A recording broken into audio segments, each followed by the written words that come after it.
Frères et sœurs, que la paix et la grâce de Dieu soient avec vous. Chers visiteurs, amis internautes, nous sommes joyeux de vous accueillir dans le culte hebdomadaire en ligne commun des églises évangéliques baptistes d'Ottawa, Église missionnaire évangélique baptiste de l'Outaouais, Église évangélique baptiste d'Orléans. Une joie de vous accueillir semaine après semaine pour rendre des actions de grâce, éclater en actions de grâce devant notre Dieu, pour le Dieu merveilleux qu'il est. Et ce matin, nous le faisons dans un jour tout à fait spécial de la fête des Pères, où nous rendons grâce à Dieu, notre Père céleste, en nous rappelant qu'il est le Père céleste, miséricordieux et compatissant. Écoutez ce que le psalmiste David dit de lui au psaume 103. « L'Éternel est miséricordieux et compatissant, lent à la colère et riche en bonté.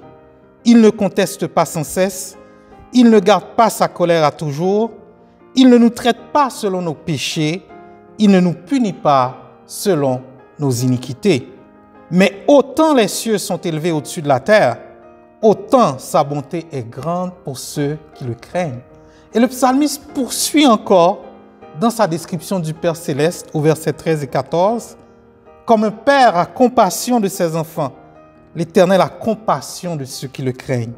Car il sait de quoi nous sommes formés, il se souvient que nous sommes poussière. » Quel merveilleux papa que notre Papa céleste. Et ce matin, je vous invite à l'adorer de tout votre cœur, à l'adorer avec joie, à l'adorer avec foi, parce qu'il est le Père digne d'être adoré et loué. Ce matin, peut-être que vous pleurez un Père terrestre. Peut-être que vous n'avez pas vu votre Père terrestre depuis un certain temps.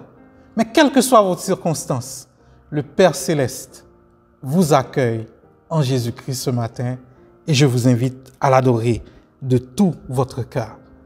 L'apôtre Paul nous dit à l'Épître aux Romains, « Car tous ceux qui sont conduits par l'Esprit de Dieu sont fils, filles de Dieu. Et vous n'avez point reçu un esprit de servitude pour être encore dans la crainte, mais vous avez reçu un esprit d'adoption par lequel nous crions « Abba, Père ». Abba, Père, oui, approchons-nous de lui. Oh, quelle joie! Chantons avec joie et gloire à notre Dieu, notre Père céleste. Vous êtes peut-être à la maison ce matin, mais cela n'empêche que nous sommes dans la joie pour élever le nom du Seigneur. Donc chantons tous ensemble. Oh, quelle joie, tu as lavé mon péché. Le plus grand jour de tous les temps, tu as vaincu la mort me sauvant. Chantons-le, Jésus est vivant. La croix et le tombeau sont vides. Tu es vainqueur, tu vis à jamais. Célébrons, Jésus est vivant. Il est vivant.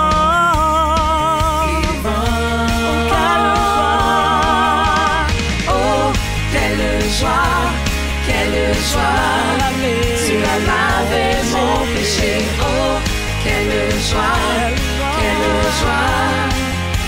tu m'as transformé. À tout jamais changé.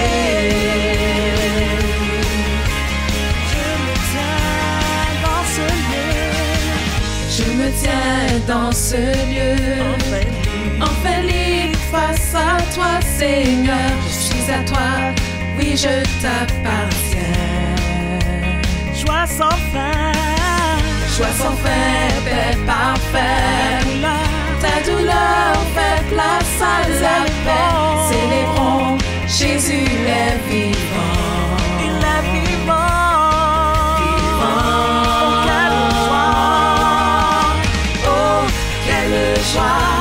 Quelle joie, tu as lavé mon péché. Oh, quelle joie, tu m'as transformé. Oh, quelle quelle joie, tu as lavé mon péché. Oh, quelle joie, quelle joie, tu m'as transformé. Quel jour glorieux, tu es merveilleux. Seigneur, tu m'as sauvé. Seigneur, tu m'as sauvé. Oh, quel jour glorieux, quel nom merveilleux. C'est le nom de Jésus. Oh, quelle joie, quelle joie. Tu as lavé mon péché. Oh, quelle joie, quelle joie. Tu m'as transformé. Oh, quelle joie, quelle joie. Tu as lavé mon péché. Oh, quelle joie, quelle joie. Oui, tu m'as transformé.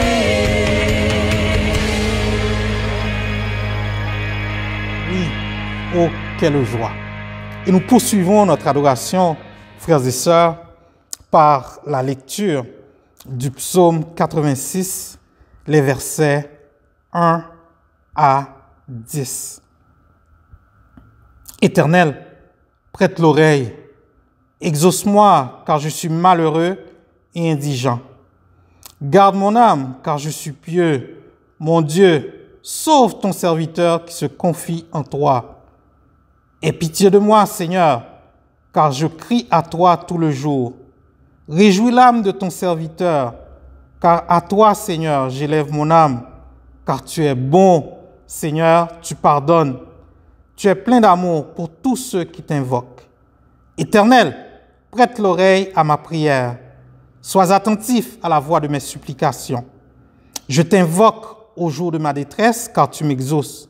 Nul n'est comme toi parmi les dieux, Seigneur, et rien ne ressemble à tes œuvres. Toutes les nations que tu as faites viendront se prosterner devant ta face, Seigneur, et rendre gloire à ton nom. Car tu es grand et tu opères des prodiges. Toi seul, tu es Dieu.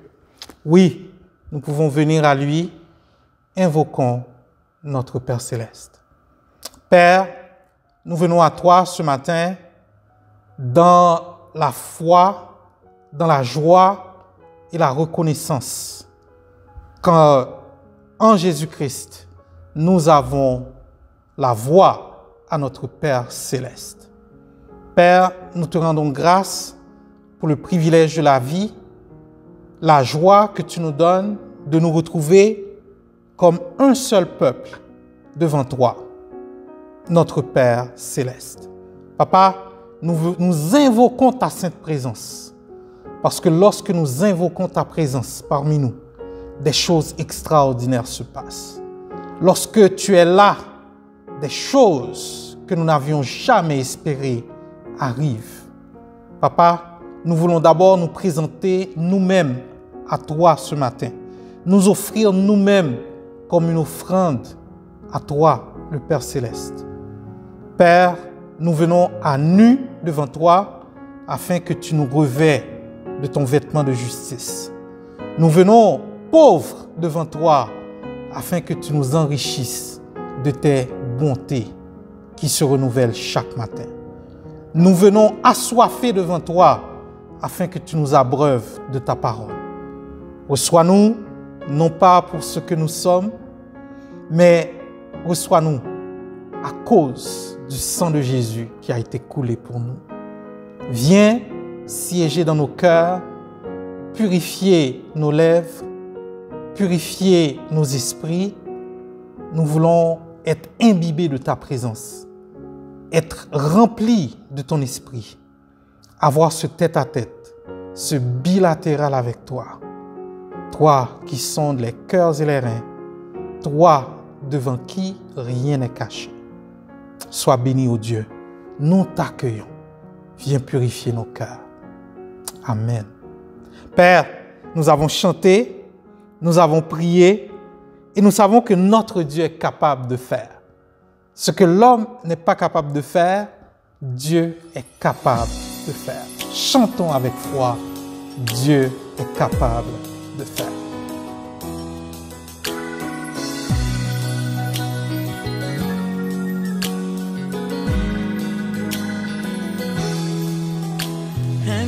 Infiniment,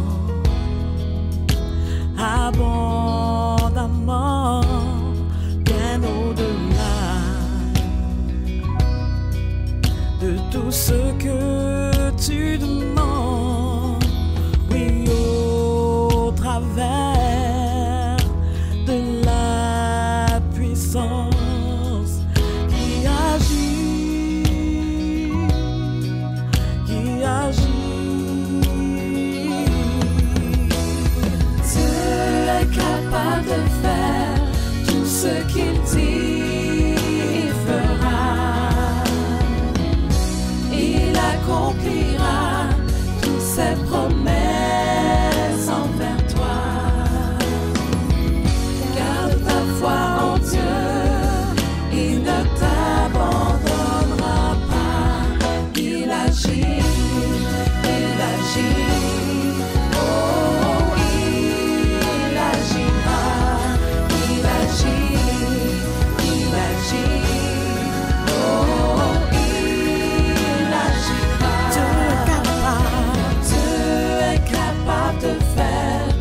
Ce qu'il dit, il fera. Il accomplira toutes ses promesses envers toi. Garde ta foi en Dieu, il ne t'abandonnera pas. Il agit, oh, il agira.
Il agit dans ta vie, il agit ta famille, il agit tes enfants, il agit ton travail, il agit tes études, il agit dans ton foyer, il agit tes projets, il agit ta santé, il agit il agit, il agit il agit, il agit il agit, il agit il agit, il agit.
Effaçant tous nos péchés, chantons ensemble, chantons ensemble.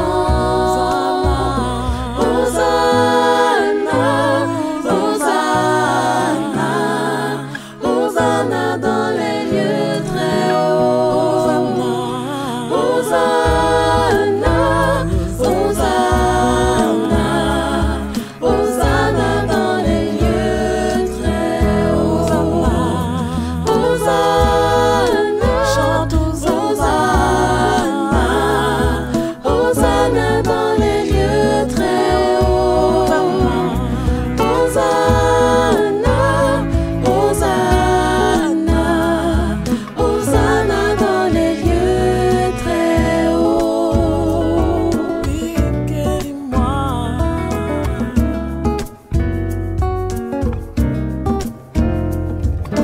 Guéris-moi et rends-moi pur. Ouvre mon regard aux choses invisibles. Montre-moi comment aimer.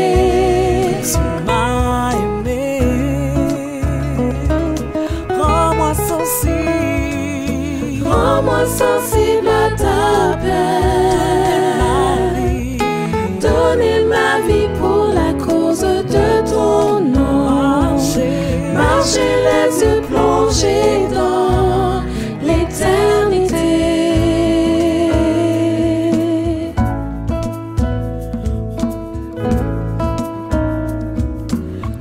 Hosanna, Hosanna, Hosanna dans les lieux très hauts. Hosanna, Hosanna, Hosanna dans les lieux très hauts. Hosanna, Hosanna, Hosanna dans les lieux très hauts. Hosanna, Hosanna,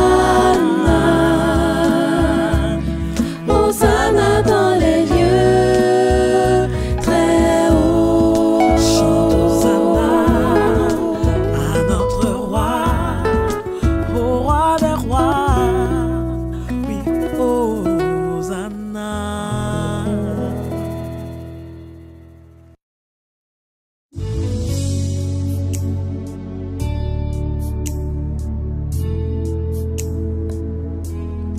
Il y a puissance dans le nom de Jésus.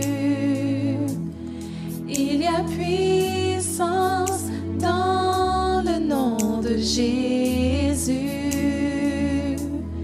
Il y a puissance dans le nom de Jésus. Qui brise toutes les chaînes, qui brise toutes les chaînes, qui brise toutes les chaînes, qui brise toutes les chaînes, qui brise toutes les chaînes, qui brise toutes les chaînes. Il y a puissance dans le nom de Jésus. Il y a puissance dans le nom de Jésus.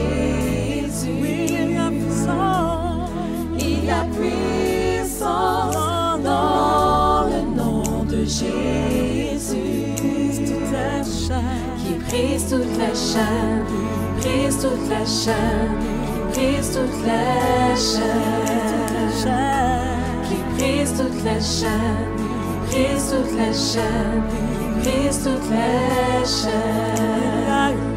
Il y a une armée qui se lève.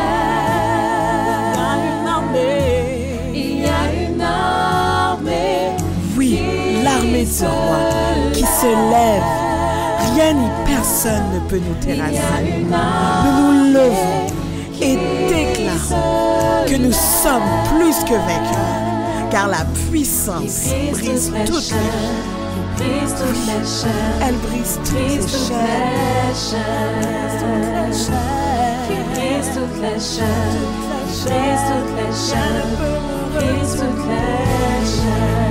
Il y a une armée qui se lève.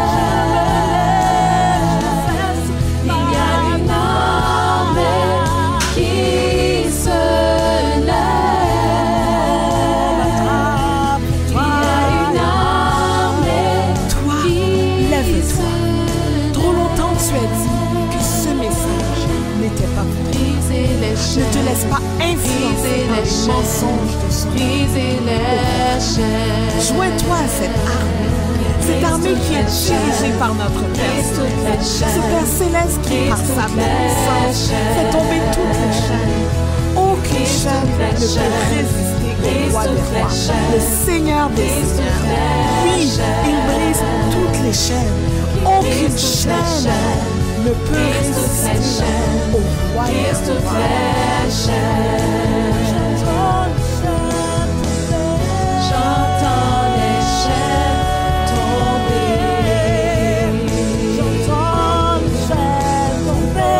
J'entends les chaînes tomber. J'entends les chaînes tomber. J'entends les chaînes tomber. Dans la louange, il y a de la joie. J'entends Dans la prière, il y a de la délivrance. Seigneur, je me jette à tes pieds et je te demande d'enlever et de faire tomber ces chaînes afin que je puisse être un témoin pour toi. J'entends les chaînes tomber.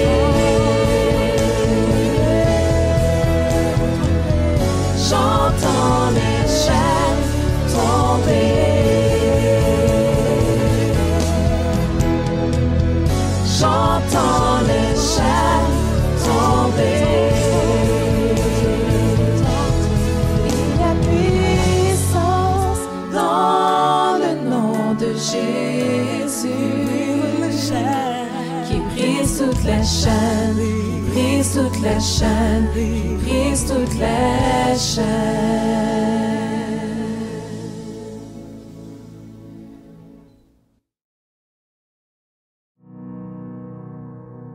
Cher papa, chère Marie, aujourd'hui c'est la fête des pères, c'est votre journée.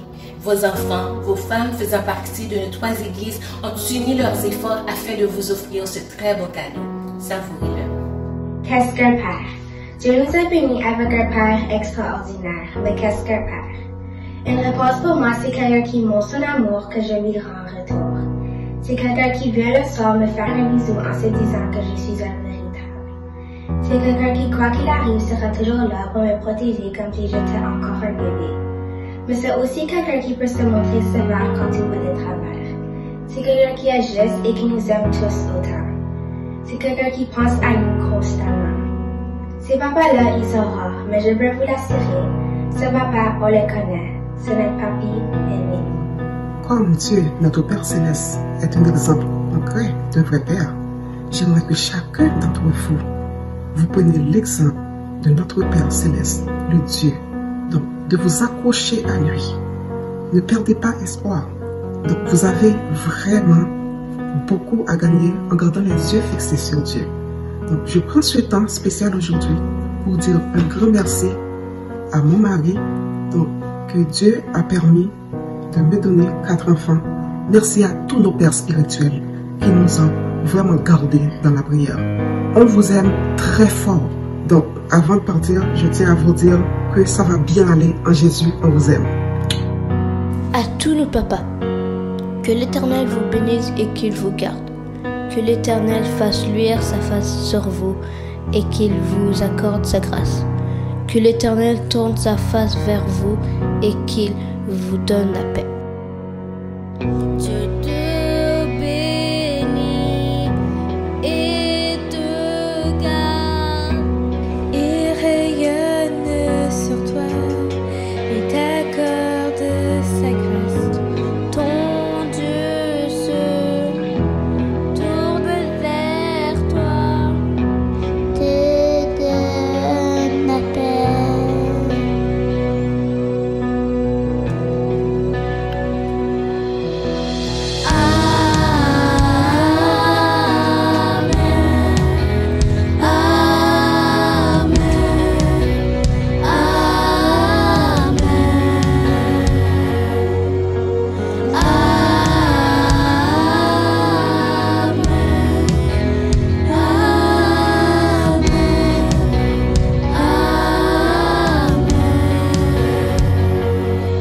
Que sa faveur reste sur toi pour plus de 1000 générations, sur ta famille et tes enfants et les enfants de leurs enfants. Que sa faveur reste sur toi pour plus de 1000 générations, sur ta famille et tes enfants et les enfants de leurs enfants. Tu nous fais rire quand tu racontes une blague qui ne fait rire que toi, mais pas nous. Tu nous fais rire quand tu dis que tu fais du sport, mais devant la télé. Tu nous fais rire quand tu prends tout petit morceau de gâteau pour ne pas grossir, mais plusieurs fois. Tu nous fais rire quand tu racontes une blague familiale, mais pour la 1000e fois. Enfin bon, tu nous fais bien rire, papa. Et c'est pour ça qu'on t'aime. Bonne fête, papa. Des pères à tous les papas. Nous prenons le temps aujourd'hui de vous dire à quel point vous êtes des pères extraordinaires. Nous apprécions votre présence et le rôle que vous jouez au milieu de votre famille et avec vos enfants. Même si on devrait vous le dire 365 jours par année, nous prenons le temps aujourd'hui de vous dire que nous vous aimons. Nous apprécions votre soutien, votre dévouement et votre amour. Aujourd'hui, c'est votre anniversaire. Prenez le temps de vous faire gâter. Prenez le temps de vous faire choyer. J'en profite pour souhaiter une bonne fête des pères à mon mari, le papa de Derek. Bonne fête des pères au papa. Que sa présence t'environne là avec toi, à tes côtés, qu'elle s'inonde et t'entoure. Il est pour toi, il est pour toi, dès le matin jusqu'au coucher, à chaque pas, veillant sur toi, dans les larmes et dans la joie. Il est pour toi, il est pour toi, il est pour toi, il est pour toi, il est pour toi, il est pour toi, il est pour toi, il est pour toi.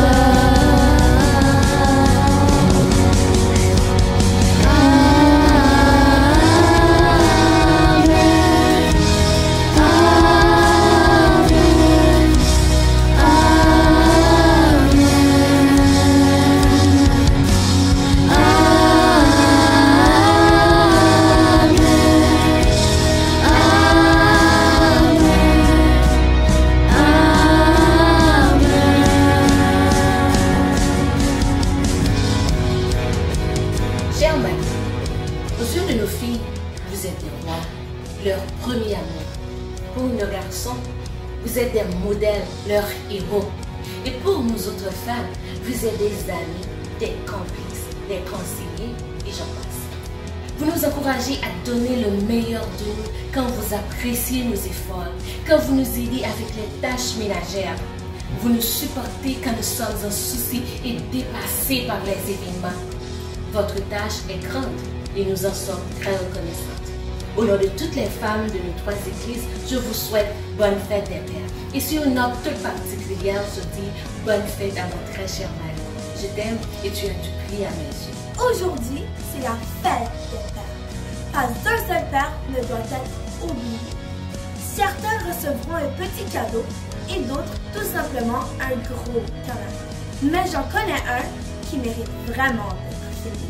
C'est le plus grand, le plus fort, le plus rassurant, le plus responsable, le plus tendre de tous les papas qui existent au monde. Et puis, par grâce, il se trouve que c'est le mien. Avec lui, je me sens en sécurité et je ne manque de rien. Il peut résoudre tous les problèmes. Il est invincible. Pour toutes ces raisons, mon papa, c'est le meilleur. Bonne fête, papa chéri. Je t'aime très fort.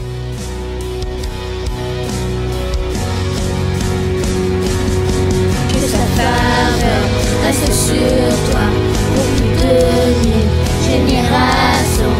C'est ta famille et les enfants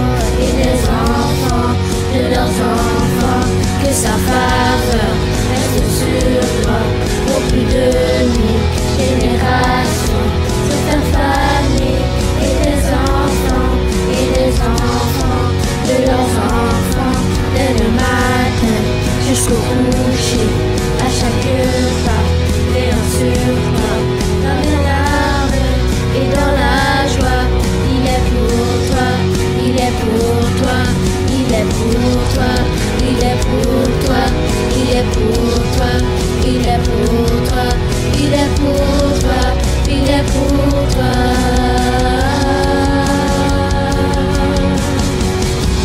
Bonne fête à tous les papas. On vous aime très fort. Que Dieu vous bénisse. Chers frères et sœurs en Jésus-Christ, soyez bénis en cette journée spéciale. Quelle belle présentation faite à l'honneur des pères. Je me fais le porte-parole des pères en disant merci. Merci pour ces paroles chaleureuses. Merci pour ces gestes symboliques. Merci beaucoup à ceux et celles qui ont participé de près ou de loin à cet honneur fait au Père. Que le Seigneur vous bénisse tous et toutes abondamment. Certainement, il y en a parmi nous qui se joignent à nos pères pour célébrer un anniversaire quelconque, que ce soit de mariage, de naissance ou de conversion. Eh bien, que le Seigneur vous bénisse abondamment. Nous nous réjouissons avec vous. Nous aimerions vous rappeler de prendre connaissance des annonces concernant votre église respective. Donc, vous pouvez vous rendre au site web, à savoir egebo.ca, emebo.org ou eebo.ca. À même les sites web, vous allez voir aussi les modalités concernant la manière de contribuer à travers vos dîmes et vos offrandes. Que le Seigneur puisse vous bénir dans votre fidélité à la contribution à son œuvre.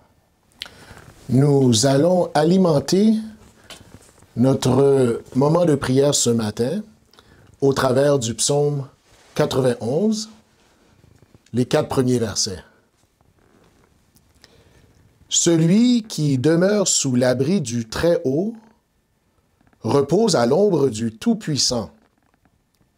Je dis à l'Éternel, mon refuge et ma forteresse, mon Dieu en qui je me confie. Car c'est lui qui te délivre du filet de l'oiseleur, de la peste et de ses ravages. Il te couvrira de ses plumes, et tu trouveras un refuge sous ses ailes. Sa fidélité est un bouclier et une cuirasse. Oui, la fidélité de notre Dieu est un bouclier et une cuirasse. Prions le Seigneur. Père, nous te disons merci pour cette journée que tu nous donnes. Merci de ce que tu nous donnes l'occasion, encore une fois, de t'adorer ensemble, toute la communauté. Bien que séparés de corps, nous sommes un devant toi en Jésus-Christ et nous sommes un devant toi par ton esprit. Merci Seigneur de ce que tu nous fais une place au milieu de ton peuple, dans ta grâce, par ton amour en Jésus-Christ. Et c'est pour cela que nous pouvons dire que nous sommes sous l'abri du Très-Haut. Merci Seigneur de ces bienfaits dans nos vies, car nous savons que sans Jésus-Christ, eh bien notre vie nous mènera qu'à la perte. Mais gloire soit rendue à Dieu, qui nous fait toujours triompher en Jésus-Christ. Et c'est pour cela que nous pouvons te prier avec assurance, et nous pouvons déclarer que tu es notre bouclier et notre cuirasse. Oui, Seigneur, sois glorifié dans nos vies, toi qui es 3 fois Saint, Père, Fils, Saint-Esprit. Et nous savons, Père, que nous ne pouvons pas aller devant toi de n'importe quelle manière. Nous voulons le faire avec humilité. Nous voulons le faire aussi dans la paix et dans la joie. Et nous reconnaissons devant toi, Seigneur, que nous avons trébuché de plusieurs manières. Nous avons peut-être omis de faire des choses que tu nous avais donné à faire. Ou nous avons fait des choses qu'on n'aurait peut-être pas dû faire en tant qu'enfant de Dieu. On te demande pardon pour cela, Seigneur. On te demande pardon aussi pour nos pensées qui ne t'ont pas toujours glorifié. Te demandons pardon, Seigneur, pour nos paroles qui ne t'ont pas toujours glorifié. Pardonne-nous, Seigneur, dans le nom de Jésus, c'est ce que nous te demandons. Parce que nous voulons élever des mains pures devant toi. Nous voulons continuer à t'adorer en communauté. Élever ton nom, te glorifier, Seigneur. Merci, Père, de ce que nous avons le pardon de nos péchés en Jésus-Christ. Seigneur, nous voulons te prier pour le leadership de ton Église. En pensant aux 3 églises, mais en pensant aussi aux églises de la région, aux églises de ce pays, à ton Église, Seigneur, sur la surface de la terre. Tu as placé des personnes qui ont cette responsabilité de diriger ton Église à la lumière de ta parole, selon la conduite de ton esprit. Eh bien, Seigneur, accorde-nous sagesse, nous qui sommes les pasteurs, nous qui sommes les anciens, nous qui sommes les diacres, les diaconesses. Accorde-nous, Seigneur, la sagesse de bien diriger ton peuple, surtout dans cette phase de confinement qui va se faire quand même bientôt. Te demandons, Seigneur, courage. Nous te demandons, Seigneur, de l'intelligence dans ce qu'on doit communiquer à ton peuple, dans ce qu'on doit nous-mêmes assimiler et préparer. Merci, Seigneur, pour ces différents comités qui ont été formés, qui vont travailler d'arrache-pied pour ce déconfinement, soit avec eux dans leur délibération, soit avec eux aussi, Seigneur, dans leurs conversations qu'ils auront aussi les uns avec les autres, d'une église à l'autre, soit avec le comité élargi pastoral qui doit chapeauter tout cela. On a besoin de toi, Seigneur. On a besoin de ta direction. Accorde-nous paix, Seigneur, tandis que nous allons avancer dans ce déconfinement, un pas à la fois. Oui, Seigneur, on veut te prier aussi pour les différents paliers de gouvernement, le fédéral, le provincial, le municipal, qui eux aussi entrent dans cette phase de déconfinement. Accorde leur sagesse également. Nous savons que tu as des enfants, des hommes et des femmes qui font partie du conseil municipal, du cabinet, qui sont membres du Parlement, qui soient lumière là où ce que tu les places, afin que la société puisse avancer dans la bonne direction, afin que nous puissions tous être ensemble comme société dans ce déconfinement. Oui, Père, dirige toutes choses On veut te prier aussi, Seigneur, pour nos malades. On a de ceux et celles qui sont malades, soit qu'il y a un cancer ou une maladie quelconque. Père, accorde force, accorde courage à nos bien-aimés qui combattent dans ces maladies. Nous réclamons, Père, dans le nom de Jésus, guérison selon ta volonté. Oui, Père, sois avec nos bien-aimés qui travaillent au front, dans nos hôpitaux, dans les cliniques, dans les soins de longue durée. Sois avec eux, Seigneur. Fortifie-les. Accorde-leur courage afin qu'ils puissent faire le travail que tu les appelles à faire. Garde-les aussi, Seigneur, qu'ils soient bien protégés de toute infection. Oui, Père, c'est ce qu'on te demande. On veut te prier aussi, Père, pour nos frères et nos sœurs qui sont persécutés, ici comme ailleurs. Nous savons qu'il y a des endroits dans le monde qui sont vraiment hostiles à l'Évangile. Et nous te demandons, Seigneur, que tu puisses faire grâce à ces personnes, faire grâce à ces différents gouvernements qui regardent tes enfants d'un mauvais œil et qui veulent leur faire du mal. Garde ton Église, garde les différents leaders et pasteurs qui sont obligés de te servir et de diriger le peuple dans des conditions très difficiles, hostiles même. Garde-les, protège-les, Seigneur. Que tu puisses attirer à toi ceux et celles qui en veulent à tes enfants à cause de Christ. Seigneur, on veut te prier aussi pour nos familles.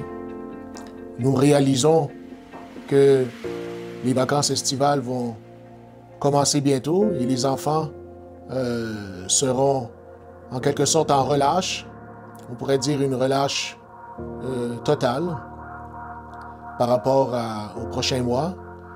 Eh bien, cette année, nous savons que ce sera un été différente. Cet été ne sera pas comme les autres. On te demande, Seigneur, que tu puisses accorder aux parents sagesse et intelligence à la manière de vivre cet été. Qu'est-ce qu'on pourra faire en famille? Qu'est-ce qu'on pourra accomplir ensemble, en famille, en cette période estivale? Accorde aussi, Père, un moment de répit après avoir eu 3 ou presque 4 mois de confinement.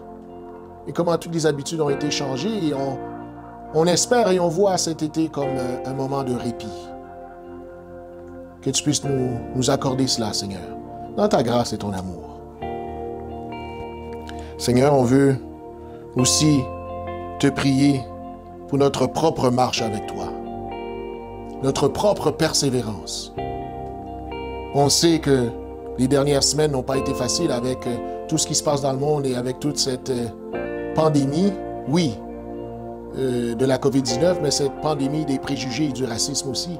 Et comment qu'on peut être touché de près ou de loin par cette réalité, par ce fléau.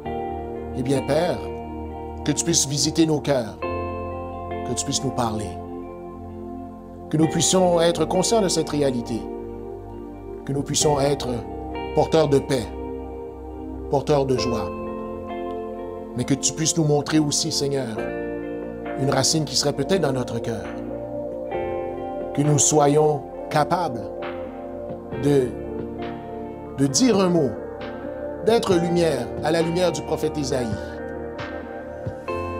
qui a parlé dans le sens des réalités sociales. Que nous puissions influencer notre zone d'influence que tu nous donnes, Seigneur. Que tu puisses nous outiller, nous équiper à bien vivre cette réalité et que tu puisses profiter de ce moment, Seigneur, pour faire ce nettoyage dans notre cœur. Oui, Père, nous comprenons que cela fait partie de notre cheminement depuis plusieurs semaines maintenant. Visite-nous, Seigneur, nous avons besoin de toi. Renouvelle notre engagement pour toi. Bien que les habitudes ont changé, renouvelle notre engagement pour toi, Seigneur. Oui, Père, toi qui es notre bouclier, toi qui es notre cuirasse, nous comptons sur toi en toutes choses. Sois avec nous, Seigneur, pour le restant de ce moment que nous allons passer ensemble.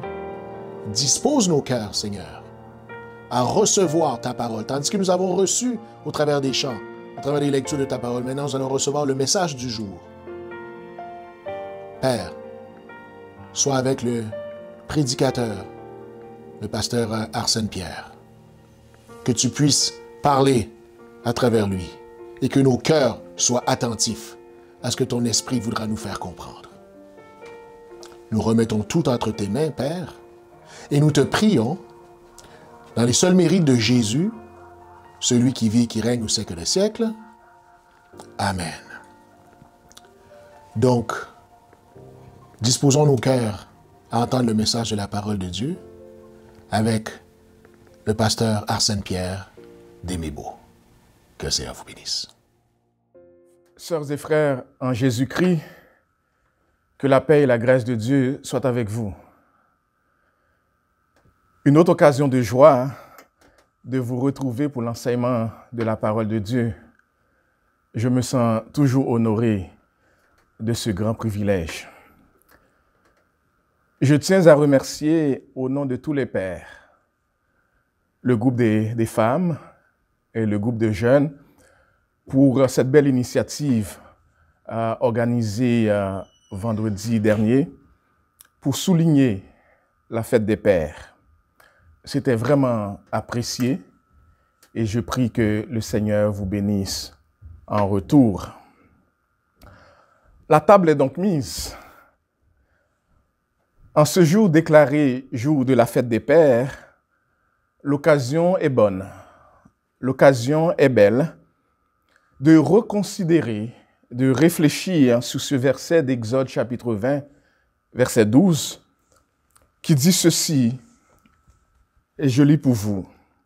« Honore ton père et ta mère, afin que tes jours se prolongent dans le pays que l'Éternel, ton Dieu, te donne. » Le rôle des parents n'est pas une mince affaire.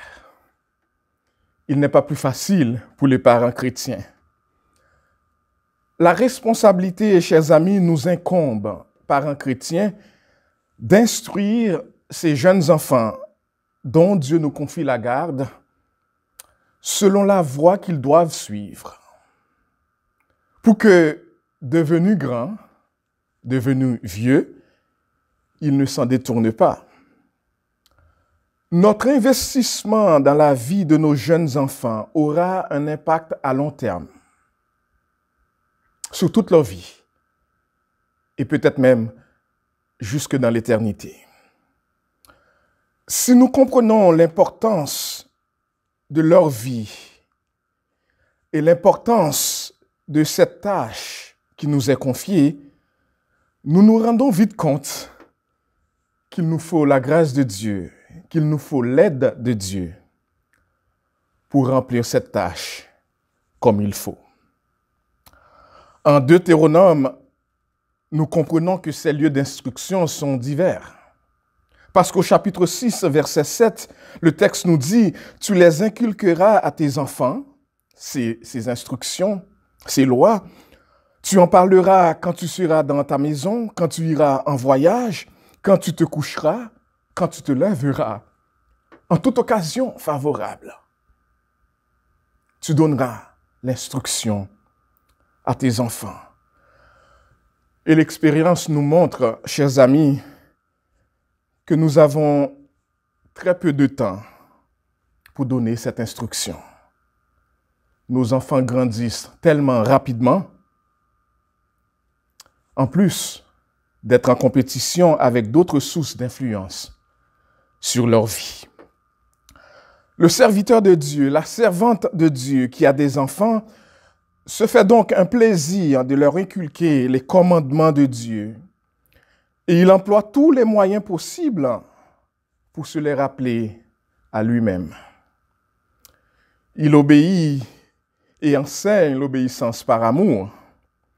Mais il sait qu'il y a des bénédictions même temporelles, que Dieu se plaît à accorder quelquefois à ceux qui le servent. Mais il est important aussi de nous rappeler, chers amis, que même lorsque nous ne prenons pas le temps d'instruire nos enfants, comme la Bible le demande, nous les enseignons quand même. Peut-être se souviendront-ils, nos enfants se souviendront-ils que nous les enseignons que la Bible est importante. Mais nous n'avons jamais pris le temps d'ouvrir la Bible avec eux pour la lire, la méditer, passer du temps avec eux dans la prière. Et ils en concluront que ce livre que nous clamons être important, le contenu de ce livre que nous semblons tant aimer, n'est pas vraiment si important pour nous que cela. Parce qu'ils ne nous ont jamais vus passer du temps dans la lecture de la parole, dans la méditation de la parole de Dieu. Ils ne nous ont jamais vus prendre le temps avec eux au travers de ce livre. Comme nous prenons très peu de temps avec eux des fois, pour jouer, pour partager nos expériences passées, bonnes ou mauvaises. Nous devons avouer, chers amis, que plusieurs de nos jeunes souffrent de l'absence d'un père biologique. Pourtant, ils vivent dans la même maison. Ils côtoient ses pères jour et nuit. Mais jamais un temps de communion ensemble, père-fils ou père-fille. Jamais un repas ensemble pour partager des expériences communes. Nos pères nous ont toujours appris, enseigné qu'il faut travailler dur. Ils sont des bons travailleurs. Ils s'assurent qu'il y a toujours de quoi manger sur la table. Mais dans ce qu'ils nous ont enseigné, ils nous ont laissé aussi comprendre combien il était souvent très peu soucieux de notre instruction, de notre bien-être moral et spirituel. Dieu merci que dans certains cas, des leaders spirituels ont pu combler ce qui aurait pu devenir pour nous, dans notre vie, des lacunes. Mais il est important de savoir, chers amis, même lorsque les pères biologiques et spirituels faillissent à leur tâche, notre Père céleste, qui nous aime et nous a sauvés en Jésus-Christ, ne nous abandonne jamais à nous-mêmes. Cela pourrait être la première leçon à retenir de ce message ce matin. Eh bien, ce matin, je me propose de regarder la question de l'honneur aux parents, de l'honneur aux pères, sous 3 angles. Dans un premier temps, j'aimerais définir ce que cela signifie d'honorer son père ou ses parents. Deuxièmement, j'aimerais souligner pourquoi le faire. Vous savez, dans le monde nord-américain dans lequel nous vivons, les enfants aiment savoir pourquoi faire quelque chose. Nous allons ouvrir aussi la parole pour montrer pourquoi le faire. Et troisièmement, nous allons souligner quelques caractéristiques d'un bon père à la lumière, de la parole de Dieu, avant de terminer par une courte conclusion. Prions le Seigneur. Notre bon Père céleste en Jésus-Christ, nous prions en cet instant que tu nous donnes un langage facile, que tu nous donnes l'onction de ton Saint-Esprit de manière à enseigner ta parole dans la simplicité, comptant sur ta grâce, et que ton peuple en réuni un peu partout dans ces 2 provinces et qui nous entendent puisse retenir la leçon que tu veux passer, pas seulement aux pères ce matin, aux enfants, aux femmes, aux jeunes, et que chacun d'entre nous, nous puissions ressortir de ce culte avec la joie que tu nous as parlé et que ta bénédiction reste sur nous. Fais-nous grâce au Père, d'enseigner ta parole fidèlement, comme tu nous appelles à le faire. Dans le précieux nom de Jésus, nous t'avons prié. Amen. J'ai commencé ce message à considérer l'angle des parents parce que c'est en comprenant les rôles et les responsabilités qu'incombent aux parents, aux pères en particulier, Responsabilité qui est à la fois une délégation de responsabilité parce que c'est Dieu lui-même qui donne, qui délègue de pareilles responsabilités aux parents. C'est donc en saisissant toute l'importance de cette grande responsabilité déléguée que nous pourrons saisir l'honneur, le respect qui est exigé en ce sens. Quand un père instruit son enfant selon la voie qu'il doit suivre, il obéit à l'ordre de Dieu.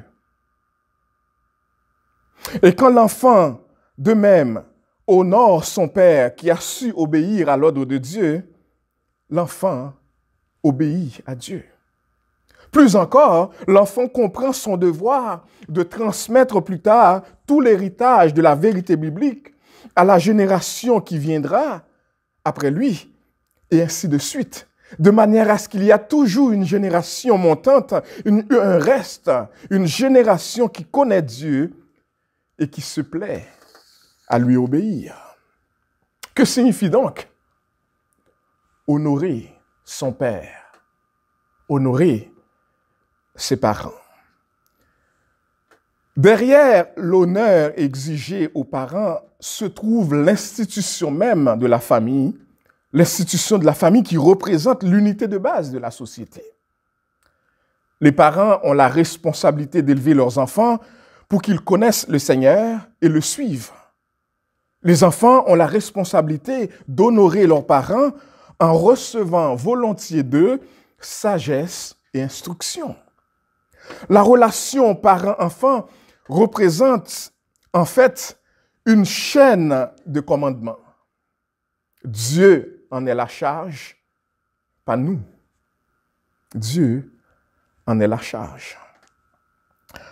Lorsque nous ne respectons pas l'ordre de la relation familiale, nous nous faisons du tort à nous-mêmes. À nous-mêmes. Honorer vos parents signifie les respecter, les estimer, les aimer. Et la manière de le faire dépend évidemment de l'étape de la vie de l'enfant. Vous savez, le mot hébreu traduit en français par honneur, le mot kapod, ou plutôt kabod, traduit en français essentiellement, ça veut dire donner gloire, donner du poids, élever en dignité, respecter nos parents. Et respecter veut dire reconnaître l'autorité des parents, reconnaître la lourde responsabilité d'un père, d'une mère, et l'importance que cela a aux yeux de Dieu. Il faut obéir aux parents. Et par obéissance, on entend faire ce que les parents nous demandent de faire aussi longtemps que nous habitons leur foyer, même adultes. Oui, même adultes. Aussi longtemps que nous habitons leur foyer. Les jeunes enfants, les adolescents et les jeunes vivant sous l'autorité de leurs parents doivent leur obéir en toutes choses, sauf si cela déshonore Dieu. Même Jésus, ai-je besoin de le préciser, même Jésus a obéi à ses parents, selon Luc chapitre 2, verset 51. Mais les enfants adultes qui ne sont plus chez leurs parents ou sous leur autorité doivent aussi honorer leurs parents. Cela peut se manifester par le fait de passer du temps avec eux, de souligner leur mérite et de leur apporter une aide physique ou financière, comme 1 Timothée chapitre 5, verset 8 nous l'exige à nos parents. L'apôtre Paul dit que c'est le premier commandement avec une promesse, selon Éphésiens chapitre 6, versets 2 et 3, une bénédiction de Dieu pour que vous ayez une longue vie dans le pays que Dieu t'appelle à vivre. C'était dans le contexte, évidemment, des enfants d'Israël. Si vous honorez votre père et votre mère, alors Dieu promet de vous accorder une attention particulière dans votre vie. Dieu introduira dans l'histoire de votre vie terrestre des réalités célestes. L'Ancien Testament contient un certain nombre d'indications sur la relation parent-enfant, même s'il faut le reconnaître, l'Ancien Testament n'emploie pas toujours le terme parent. Les enfants doivent honorer leurs parents, notre texte, leur obéir et les respecter, selon Lévitique chapitre 19, verset 3, et Deutéronome chapitre 5, verset 16. Dans le cas contraire, ils peuvent être punis de mort. Le Nouveau Testament réclame la même estime de la part des enfants envers leurs parents. Colossiens chapitre 3, verset 20 nous dit, et j'aimerais le lire pour vous assez rapidement, Colossiens chapitre 3, le verset 20 dit, « Enfants, obéissez en toutes choses à vos parents, car cela est agréable à Dieu. » En toutes choses. En retour, les parents doivent aimer les enfants, prendre soin d'eux, pourvoir à leurs besoins et éviter de provoquer le découragement chez eux. Donc voyez-vous, ce commandement est la fondation sur laquelle se construit non seulement la famille, mais aussi se construit l'amour du prochain. L'amour du prochain qui est le fondement de la deuxième table des 10 commandements, ou si vous préférez, du deuxième commandement. Des 10 commandements que Jésus a résumés en fait en 2 commandements, n'est-ce pas? Quand il a dit, les 2 commandements essentiels se résument en fait en aimer Dieu et aimer le prochain. Et comment on apprend à aimer le prochain? C'est dans le foyer familial que cela commence. C'est là que l'enfant apprend, avec ses parents, avec ses frères et sœurs, à aimer l'autre, le prochain. La relation que nous entretenons avec nos parents est la première et la plus importante. Elle façonne toutes les autres relations que nous développons plus tard. Cette relation avec nos parents nous enseigne ce que signifie être sous l'autorité de quelqu'un, ce que signifie être à l'écoute des autres, les honorer et accomplir des choses que nous n'avons pas toujours envie d'accomplir. C'est auprès des parents que nous apprenons à vivre avec d'autres personnes. C'est au foyer que nous apprenons qu'il existe des structures d'autorité dans le monde, commençant par les parents. C'est aussi, chers amis, au sein de la famille que nous apprenons le respect et l'obéissance. Et il faut l'espérer, c'est aussi dans la famille que nous apprenons l'amour, le bien-être et la protection. La protection qui vient d'abord du pasteur de la famille. Pour bien comprendre ce commandement et les conséquences qui venaient avec ce commandement, nous gagnerons à lire pour vous Deutéronome chapitre 21, les versets 18 à 21. Laissez-moi lire pour vous. Prêtez attention, s'il vous plaît. Si un homme a un fils indocile et rebelle, n'écoutant ni la voix de son père, ni la voix de sa mère, et ne leur obéissant pas, même après qu'ils l'ont châtié, le père et la mère le prendront et le mèneront vers les anciens de la ville et à la porte du lieu qu'il habite. Ils diront aux anciens de sa ville, « Voici notre fils qui est indocile et rebelle, qui n'écoute pas notre voix et qui se livre à des excès et à l'ivrognerie. Et tous les hommes de sa ville le lapideront. Il mourra.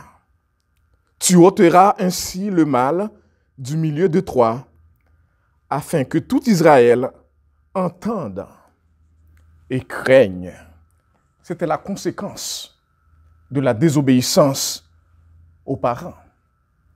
C'était une grave conséquence.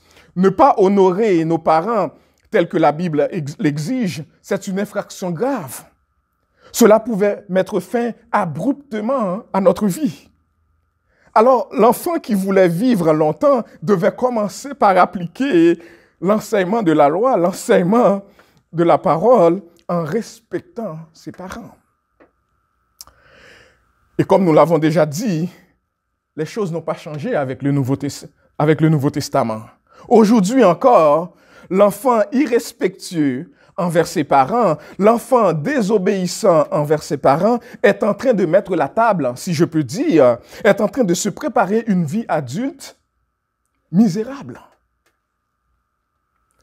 À moins qu'il se repente, comme l'enfant prodigue, prenne conscience de ses péchés et se repente et retourne à Dieu pour demander pardon.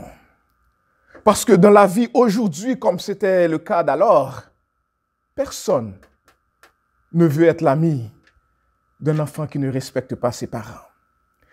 Quel homme voudrait marier une jeune fille qui n'a aucun respect pour ses parents? Ou vice-versa, une jeune fille qui voudrait marier un jeune homme qui n'a aucun respect pour ses parents. L'infraction, qui n'est peut-être pas subite et immédiate, comme c'était le cas dans le temps, reste encore. Les conséquences sont encore là. À la désobéissance aux parents, au manque de respect aux parents, il y a des conséquences inévitables. Inévitables. Bien sûr, il y a des limites à l'autorité parentale. Il y a des limites lorsque les parents abusent de leur autorité. Si nous devons choisir entre obéir à Dieu et à nos parents, nous devons choisir d'obéir à Dieu. Si les parents ordonnent de faire ce que Dieu interdit, ou si les parents interdisent de faire ce que Dieu commande, la Bible nous demande d'obéir à Dieu plutôt qu'aux hommes. Pourquoi? Parce que la première table de la loi, ou plutôt le premier commandement, prime, a préséance sur le 5e commandement, qui est celui d'honorer nos parents. L'autorité parentale n'est pas absolue. L'autorité de Dieu est absolue. Ainsi, chers amis, les parents ne devraient pas attendre la même forme d'obéissance d'un enfant plus vieux que d'un enfant tout jeune.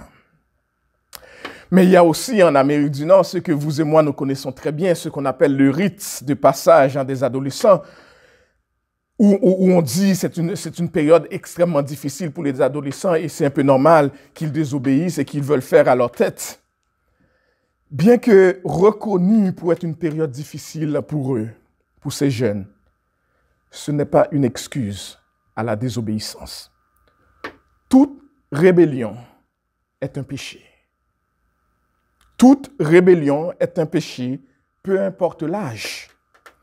L'adolescent, adolescent ou pas, il faut apprendre le respect et l'obéissance dans l'amour. La Bible ne nous donne pas une occasion où l'enfant peut dire « Je n'ai plus besoin de respecter mon père ou ma mère ». Voilà ce qu'est honorer ses parents. Pourquoi devrait-on le faire d'ailleurs? Pourquoi obéir à ses parents? J'aurais pu me contenter de dire la Bible le demande. Mais je vais aller un petit peu plus loin. Obéir à ce commandement fait partie de notre obéissance à Jésus selon le Seigneur. Nous l'avons déjà lu dans Colossiens. Je le relirai pour que vous le saisissiez.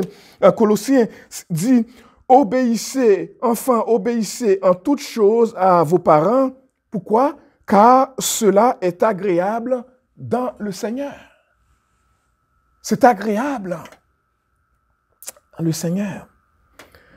Notre obéissance et notre soumission à Christ doivent conduire à l'obéissance et au respect envers nos parents.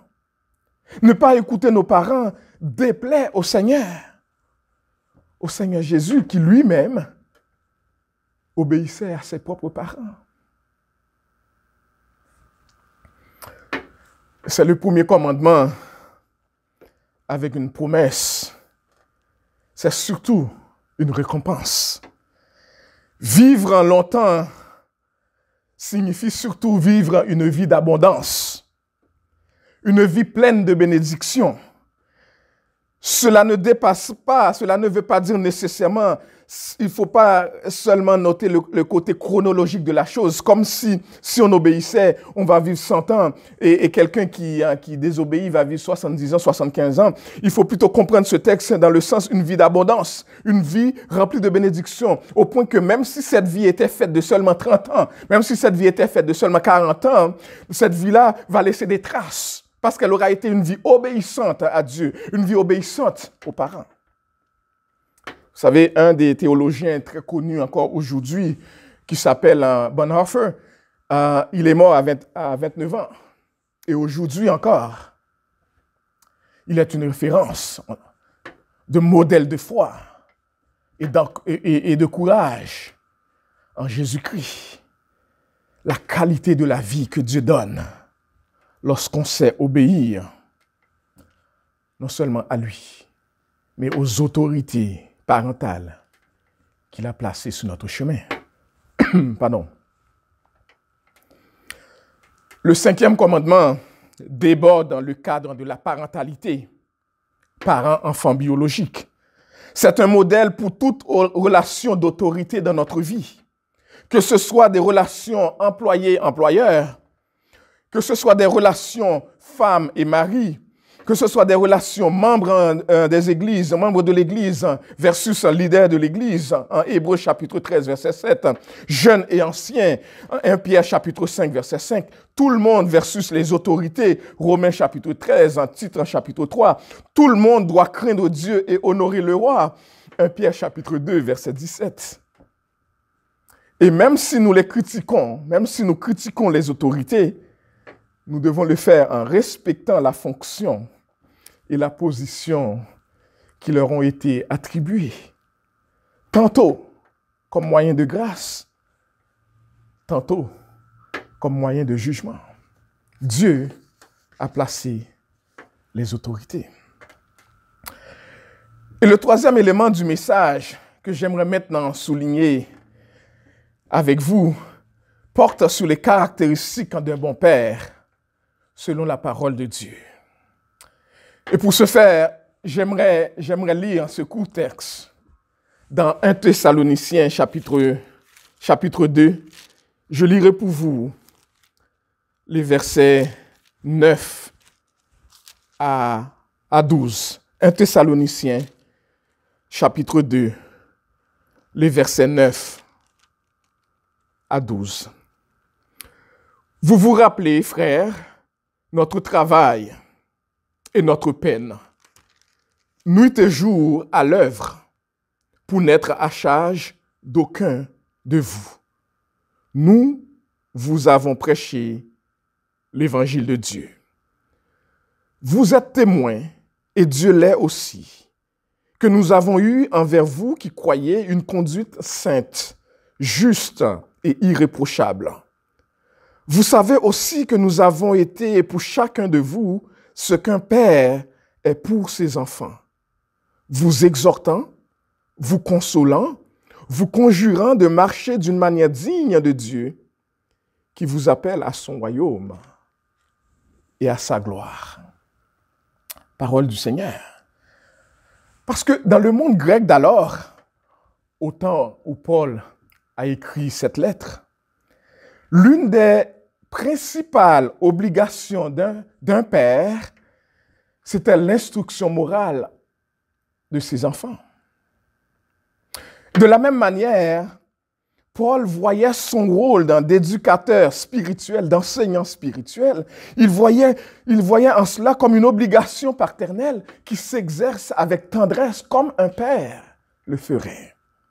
Et en 1 Thessaloniciens 2:11, il dit « Nous avons traité chacun de vous comme un père traiterait son enfant. » Instruction qu'il a donnée probablement dans les maisons des membres de sa communauté d'alors ou dans son lieu de travail, là où il fabriquait des tentes pour les revendre. Mais la principale préoccupation du verset 11 est le fait que Paul et ses associés se préoccupaient du bien-être des membres individuels de l'Église, pas seulement de l'Église dans son ensemble. Paul veillait sur leur instruction à la fois individuelle et collective. Et comment il faisait cela? Comment il agissait comme un père auprès d'eux? Le verset 12 nous le dit. En vous exhortant, en vous consolant, en vous conjurant de marcher d'une manière digne de Dieu qui vous appelle à son royaume et à sa gloire.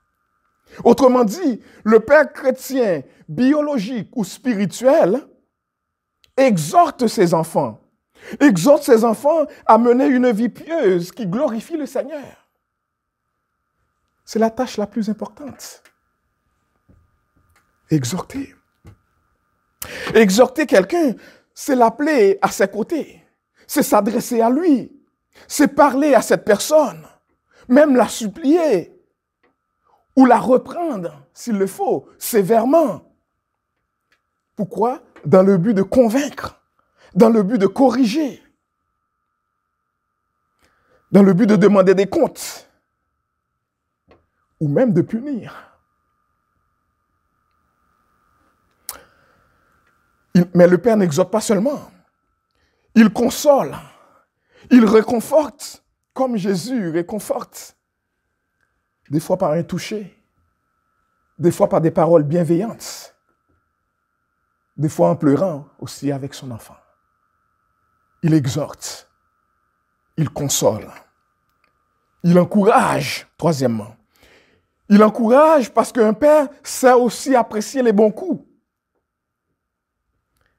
Et c'est important pour un papa de le faire, de remercier Dieu, de prier Dieu pour son enfant, pour sa réussite.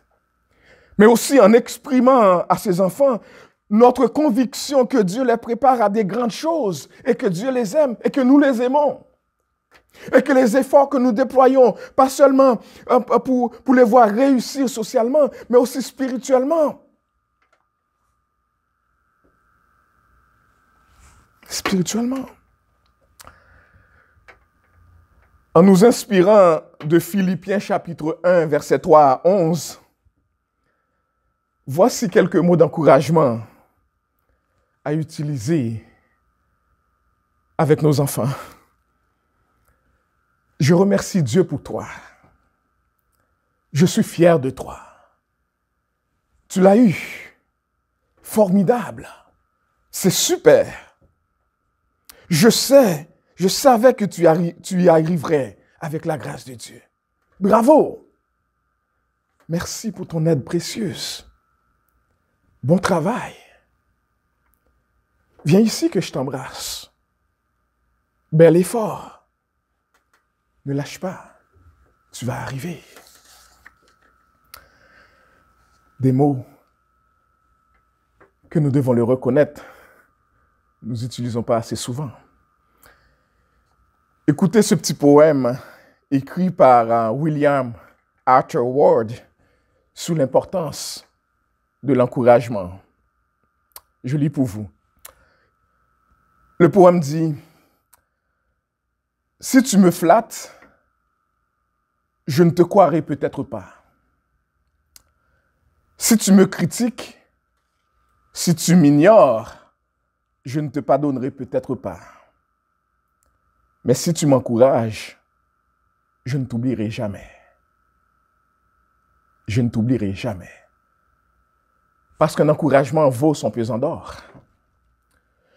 Comme le Père Céleste, qui nous appelle dans son royaume et à sa gloire, nous les enfants de Dieu, les parents, enfants de Dieu en Jésus-Christ, nous imitons Dieu. Nous instruisons nos enfants à connaître Dieu en Jésus-Christ et pour lui rendre gloire. Le Père, le chef spirituel de sa maison, est responsable de faire connaître la voix de Dieu à ses enfants et de veiller à l'application, à l'obéissance dans le foyer.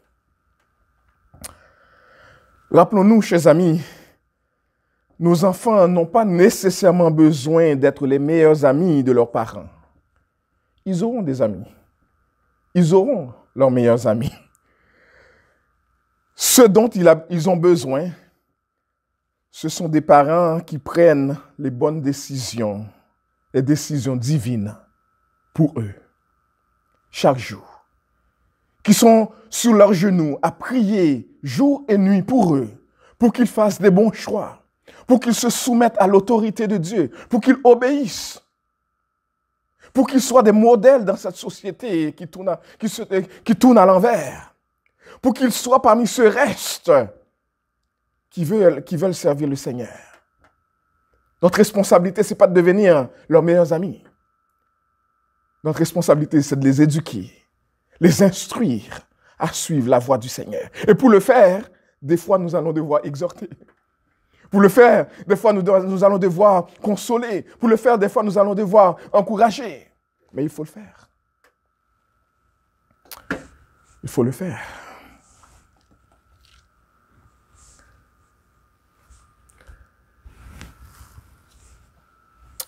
Chers amis,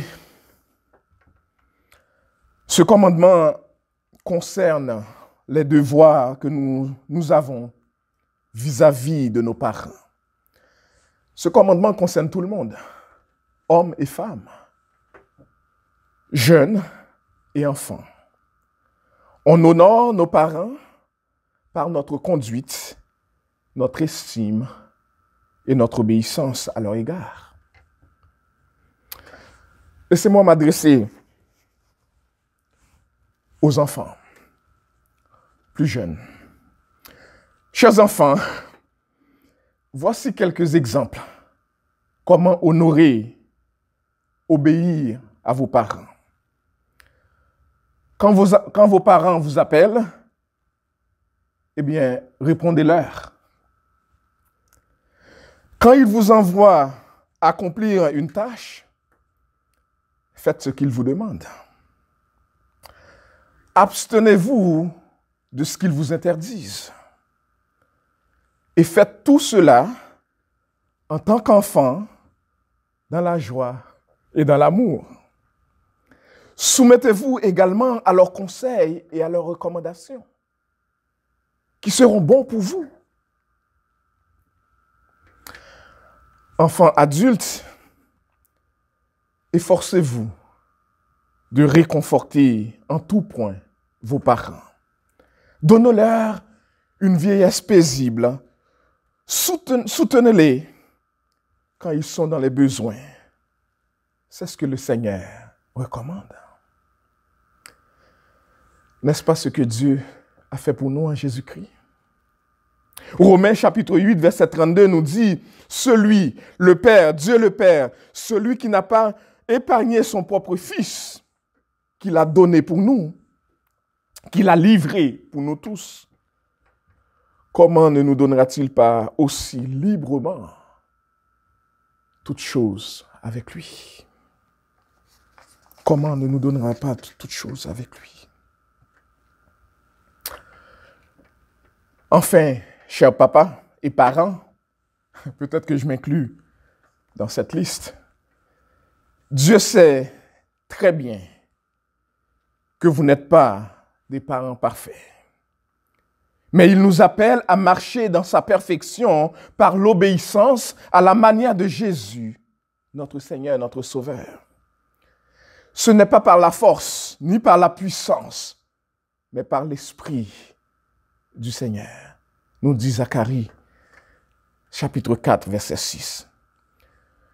Je vous encourage, Père, à vous mettre aux pieds de Jésus, à chercher sa volonté dans la lecture régulière de la parole de Dieu, à l'étudier, à apprendre la parole, à la mémoriser. Vous ne pouvez pas donner ce que vous n'avez pas. Vous ne pouvez pas transmettre un héritage que vous ne possédez pas. Et s'il y a une chose que vous voudrez donner à votre enfant, à vos enfants, s'il y a un héritage que vous voulez transmettre à vos enfants, c'est l'héritage de la parole de Dieu. Le décret, le conseil de Dieu à transmettre à vos enfants pour qu'ils le sachent, pour que, devenus plus vieux, ils continuent à les transmettre à leurs enfants, à eux, et à ces générations qui suivront. Ce reste que Dieu appelle à le servir en tout temps.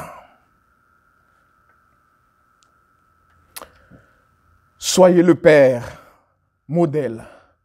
Soyez des parents chrétiens que vous aimeriez voir vos enfants devenir. Soyons ses parents. Proverbe chapitre 23, verset 24 nous dit, « Le Père du juste se réjouira beaucoup, et celui qui engendre un enfant sage aura de la joie pour lui. » Et nous lisons en Psaume 128, verset 1-2, « Un homme pieux conduit sa famille dans la crainte de l'Éternel. » L'homme qui aime l'Éternel et qui comprend qu'est-ce que ça veut dire aimer l'Éternel et toutes les bénédictions qui s'attachent à aimer l'Éternel, cet homme voudrait transmettre cet héritage à ses enfants pour que lui aussi, eux aussi, apprennent à aimer la parole de l'Éternel et à transmettre cette parole.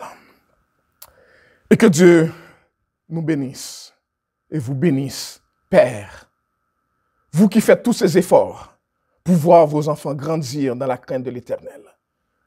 Vous qui faites tous ces efforts pour devenir pieux de manière à suivre l'Éternel, que vous puissiez voir les fruits de votre travail. Je me rends compte aussi, chers amis, qu'en prêchant ce message, plusieurs d'entre vous qui écoutez, vous écoutez ce message peut-être avec de la tristesse, parce que cette vision de Père dont on parle, vous la connaissez pas ou vous ne l'avez pas connue. Ou peut-être que vous avez perdu votre Père et que vous écoutez ce message avec une tristesse dans le cœur. Je vais vous référer à ce Père céleste qui ne manque jamais, qui est toujours là pour ses enfants et qui en prend bien soin, beaucoup mieux que n'importe quel père terrestre pourrait le faire. J'aimerais vous inviter à tourner à lui pour votre réconfort, votre consolation, votre encouragement. Et j'aimerais interpeller les pères spirituels à être là, les mères spirituelles à être là pour ces hommes et ces femmes qui ont tant besoin d'un père, d'une mère, des parents dans leur vie, pour les encourager, les réconforter, les exhorter. J'invite maintenant les enfants qui sont entourés, qui entourent leur père, à se joindre autour d'eux maintenant pour prier pour leur père. Oui, oui, déplacez-vous autour de votre père avec les mères, les épouses, pour prier pour les pères, pour que Dieu leur donne d'être des pères pieux, des pères qui trouvent le temps d'investir dans la vie de leurs enfants et qui veulent bâtir cette génération qui voudra servir le Seigneur. Un peu comme cet exemple. Merci Seigneur pour ce Père que tu as donné à mes enfants. Merci Seigneur que mon Père est flexible et aimable. Je te prie Seigneur de lui accorder la sagesse pour nous élever selon tes préceptes. Amen. Prions le Seigneur. Notre Père qui es aux cieux, que ton nom soit sanctifié, que ton règne vienne, que ta volonté soit faite sur la terre comme au ciel. Donne-nous aujourd'hui notre pain quotidien. Pardonne-nous nos péchés, comme nous aussi nous pardonnons à ceux qui nous ont offensés. Ne nous induis point en tentation, mais Seigneur, délivre-nous du malin, car c'est à toi qu'appartiennent le règne, la puissance et la gloire au siècle des siècles. Amen. Amen. Recevons maintenant la bénédiction. Recevons la bénédiction. Que le Dieu de paix qui a ramené d'entre les morts le grand pasteur des brebis par le sang d'une alliance éternelle, notre Seigneur Jésus, vous rendre capable de toute bonne œuvre par l'accomplissement de sa volonté, et fasse de vous ce qui lui est agréable, par Jésus-Christ, auquel soit gloire au siècle des siècles. Amen. Allez avec la paix du Seigneur. Que Dieu vous bénisse abondamment.